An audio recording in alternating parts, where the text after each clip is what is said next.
Last night, the Super Tuesday has been as expected, and I consider a little bit more than expected. It made history. Donald Trump won in a clear way. It has been a very successful Super Tuesday, and in very few occasions a candidate was able to have so many supports from the electoral base. On the other side, if we analyze well what happened, we see that the party was a little bit divided. The electoral base supported unconditionally Donald Trump, but the deep state of the party was not really supporting at the beginning.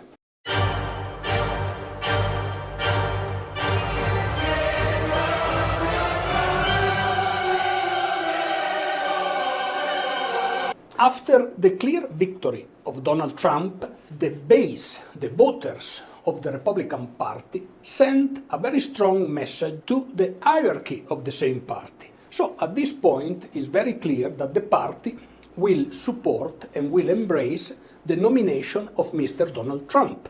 So we have to understand that the party was quite divided. The base, the one that really counts, the voters, were practically in a vast majority with the ex-president. But the party, the high ranks of the party, were playing maybe a double game. Maybe not the high ranks of the party were all supporting Mr. Trump. We have to analyze few takes from what happened last night. The first one is that the people love the ex-president. The Republican people love the ex-president. So this is the first take, and it has been very clear because of the results that Donald Trump was able to achieve. Very easy to understand. On the other side, we have to analyze the Nikki Haley position and the one that were behind Nikki Haley. It was very clear that Mr. Trump would have won. Why Nikki Haley didn't drop earlier? Well, we have to think that the donors, the big name behind the party, were betting first on Ron DeSantis, then on Nikki Haley. So they were expecting another candidate that wasn't Donald Trump. So we have to ask why. Now they don't have another choice than support Mr. Trump, but it will come with a cost. The cost will be a very difficult decision for, in my opinion, this is an outside point of view. So I'm not American, I am European, I live in Latin America, but at the same time, I have a profound respect of the electoral system in the United States because I consider that maybe it's not perfect, but is one of the best all around the world. So, having said that, now we have to understand probably that we are coming to the most difficult time for Mr. Trump. Probably Mr. Trump is dueling between a difficult decision. To have as a running mate with him, as a VP, somebody that supports his idea, somebody to make a strong team in order to face the adversity of the presidency, in case they won, or to have somebody that probably the party will recommend.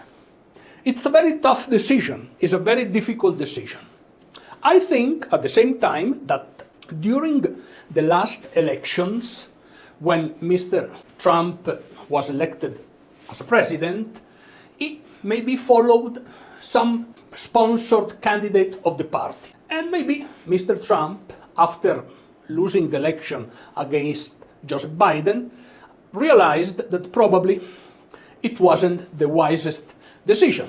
I'm sure that Mr. Trump, after losing the election last time and with the experience of the first mandate, will be able to take the best decision. The best running mate at this point, the best decision will be somebody that totally supports Mr. Trump's idea.